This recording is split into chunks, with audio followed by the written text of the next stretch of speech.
वो मैं शोलापुर से शेख समीउल्लाह बोल रहा हूं। मैं लोकसभा का माहौल शुरू हो चुका है पूरे हिंदुस्तान में, भारत देश में। और शोलापुर भी एक ऐसी जगह शोलापुर एक ऐसी जगह है जहां पर का माहौल भी जो है हमेशा जो हम देख रहे हैं, हम पिछले 10 साल से जब देख रहे हैं हम लोग, पिछले 10 साल में जो है 2014 में भाजपा का खासदार जीत के आया, जिसको लोग पहचानते भी नहीं थे। उसके बाद में 2019 में जो खासदार जीत के गया, उसको तो लोगों ने कभी देखा भी नहीं, और जीतने के बाद में 5 साल तक कभी किसी ने नहीं देखा। ये तो तय है, ये तो सब जानते हैं इस बात को। शोलापुर शहर के हर एक आदमी जानता है ये कि ये दोनों जो है शोलापुर में कभी भी किसी भी काम में सामने नहीं आए। शोलापुर के कई मसले याद रखो। शोलापुर में पानी का मसला है, शोलापुर में हवाई जहाज का मसला है, वहाँ यहाँ पर फ्लाइट नहीं आ रहे, वो मसला है। शोलापुर में एमआईडीसी का मसला है, शोलापुर में बहुत बड़े बड़े मसाले हैं शोलापुर के। और शोलापुर का यंग बच्चा जो है ना, शोलापुर छोड़ के बाहर जा रहा है। वो एक एक बात बीच में देखा गया है कि पूरे हिंदुस्तान में जो बड़े बड़े शहर है, जो अच्छे शहर है, वहां की पॉपुलेशन बढ़ती गई है। शोलापुर एक ऐसा शहर है जहां की पॉपुलेशन घटती गई है। इसके लिए जिम्मेदार कौन है, ये जानना जरूरी है। और इसलिए जो है आज शोलापुर में जो इलेक्शन होने जा रहे हैं, यहाँ पर एक बात देखने को आई कि एमआईएम पक्ष जो है वो अपना उम्मीदवार देने की बात कर रही है। मैंने मेरे खासदार इम्तियाज जलील साहब के साथ में मेरे अच्छे ताल्लुकात हैं। मैं जब भी मिलने जाता हूं उनको, मुझे कम से कम आधा घंटा बात करते मेरे साथ में बैठ के। तो मैंने उनको एक लेटर लिखा, मैंने उनसे एक बात कही, मैंने उनसे कि आसाम एक ऐसी जगह है जहां पर 34% मुसलमान रहता है। वहां पर एक मुस्लिम की पॉलिटिकल पार्टी है, मौलाना, उनके अध्यक्ष है अजमल मौलाना अजमल साहब जो है। वहां पर 34, टोटल आसाम में 34% मुस्लिम पॉपुलेशन होने के बावजूद, और मौलाना अजमल जो ना पूरे आसाम में जो ना उनके स्कूल कॉलेज मदरसे चलते हैं उनके। नीट में जो है अगर इंडिया में अगर देखेंगे, नीट में सबसे ज्यादा कैंडिडेट जो ना आसाम से वो आते हैं नीट में। ऐसी जगह पर मौलाना अजमल ने अपने खासदार की जो ना सिर्फ 3 जगहों पर अपना उम्मीदवार खड़ा किया है। वो 3 जगहों पर इसलिए खड़ा किया है, वो तीनों जगह पर जो ना 50% से ज्यादा, एक तो 50% ज्यादा मुसलमान रहते हैं वहां पर। नंबर 2 जो है, पिछले 2 इलेक्शन से पहले वहां पर 3 खासदार जीत के आए थे मौलाना अजमल साहब की पार्टी के। इसी 3 को रख के जो ना उन्होंने वो सीट जो ना अपने अपने कैंडिडेट उतारा है।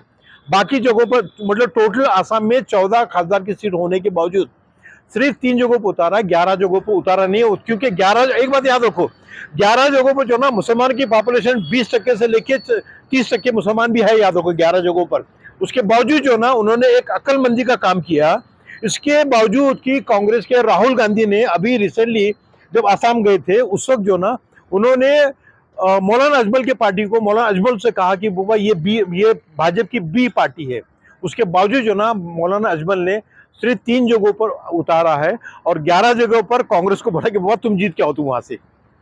इसी बात उसी को लेके मैंने इम्तियाज जलील साहब से मैंने कहा कि बाबा जिस अंदाज में जो ना मौलाना अजमल ने एक समझदारी का काम किया है, एक समझदारी से करके उन्होंने जो जो फैसला लिया है, उसी अंदाज का फैसला जो ना आप लोग मतलब एमआईएम की जो जो क़यादत है, उन्होंने जो ना यहाँ पर लेना जरूरी है। खासतौर पर शोलापुर में अगर देखा जाएगा, ये रिजर्व कॉन्स्टिट्यूंसी, एक तो नंबर रिजर्व कॉन्स्टिट्यूंसी है। हमेशा जो ना एमआईएम के सदर असदुद्दीन ओवैसी साहब एक बात करते हैं कि हमको मुस्लिम की लीडरशिप को बढ़ाना है। यहाँ पर शोलापुर में मुस्लिम लीडरशिप तो चूंकि शोलापुर शहर जो है ये एक रिजर्व कॉन्स्टिट्यूंसी होने के लिए यहाँ पर कोई मुस्लिम कैंडिडेट तो मिलेगा नहीं। यहाँ पर तो एससी का कैंडिडेट चलता है, पर मुस्लिम कैंडिडेट मिलेगा नहीं। उसके बावजूद जो ना शोलापुर शहर के अध्यक्ष फारूक शाब्दी जो ना एक रट लगाए हुए है कि हमको शोलापुर में कैंडिडेट उतारना है। हम ये चाहते हैं, हम इसके मैं वो लेटर के जरिए मैं बताना चाहता हूं कि वह शोलापुर में एक एक लोकसभा इलेक्शन लड़ने के लिए कम से कम 2 करोड़ रुपए खर्च आता है। कम से कम बता रहा हूं मैं आपको, 2 करोड़ रुपए खर्च आता है। 2-5 करोड़ रुपए खर्च करने का वाला आदमी है, वो जानता है वो 100%, 200% वो हारने वाला है। इसके बावजूद जो ना एमआईएम यहाँ पार्टी क्यों उतारी है, नंबर 1। मैंने एक बात कही उनसे कि 1981, 1981, 1991, तो 2000, 2001, हर 10 साल में जो ना मुस्लिम यहाँ हिंदू शोलापुर में हिंदू मुस्लिम के दंगे होते रहे हैं यहाँ पर। ये एक ऐसा माहौल पैदा होता है, इलेक्शन के दौर में एक ऐसा माहौल पैदा होता है कि एमआईएम जब आती है यहाँ पर तो मुसलमान मुसलमान झगड़ने लगता है। ये मेरे साथ में हुआ है, ये मेरे साथ में आज जो एमआईएम का यूएक अध्यक्ष है शोलापुर का, मोहसिन महेंदर की, क्या नाम उसका, उसने जो ना, वो जो कांग्रेस में था और मैं एमआईएम में था, तो उसने जो ना एक इलेक्शन के दौरान जो ना अपने कुछ गुंडों के साथ में मिलकर मुझसे मारपीट की थी। यही माहौल जो ना तैयार हो जाएगा लोकसभा इलेक्शन में भी। तो इसलिए हम चाहते हैं कि हमने रिक्वेस्ट की है अजमल साहब से भी, सॉरी, हमने रिक्वेस्ट की है इम्तियाज जलील साहब से रिक्वेस्ट की है, अदर सदर साहब भी हम रिक्वेस्ट करेंगे कि बाबा यहाँ पर जो ना शोलापुर में मुस्लिम कैंडिडेट न उतारे। नंबर 2 जो है, यहाँ पर हारना, जो यहाँ पर हमको पूरे हिंदुस्तान में जो ना भाजपा का हारना जरूरी है, भाजपा को हराना हमको जरूरी है। क्यों जरूरी है? सिर्फ मुसलमान होने के बावजूद बात नहीं करें हम चलो हम महाराष्ट्र की हद तक बात करेंगे। महाराष्ट्र में टोटल खासदार के 48 सीट है, टोटल 48 सीट है महाराष्ट्र में। यहाँ सबसे बड़ा, पिछले 2 साल से अगर देखेंगे, यहाँ सबसे बड़ा प्रॉब्लम जो ना मराठा आरक्षण का रहा है। मैं मराठा लीडर को मैं हमेशा ये बात करता था, तुम्हारा जो मराठा आरक्षण जो है वो बंबई में नहीं, बंबई से आपको नहीं मिलेगा। आपको आरक्षण अगर चाहिए आपको तो दिल्ली से मिलेगा आपको। दिल्ली का मतलब ये है कि सुप्रीम कोर्ट ने जो जो जो जो निर्णय दिया था कि 50% के ऊपर आरक्षण नहीं मिलना चाहिए, इसको अगर हमको चेंज करना है तो लोकसभा में लाके उसको चेंज कर सकते हैं। ये है लोकसभा में पावर, याद रखो, ये लोकसभा में लाके चेंज कर सकते हैं। और बहुत अच्छी बात यह है कि इस बार जो है, जो मैनिफेस्टो बना है कांग्रेस का, उस मैनिफेस्टो में कांग्रेस ने यह कहा है कि हम अगर जीत के अगर आते हैं तो ये 50% का बैकलॉग जो ना हम उसको बढ़ाएंगे।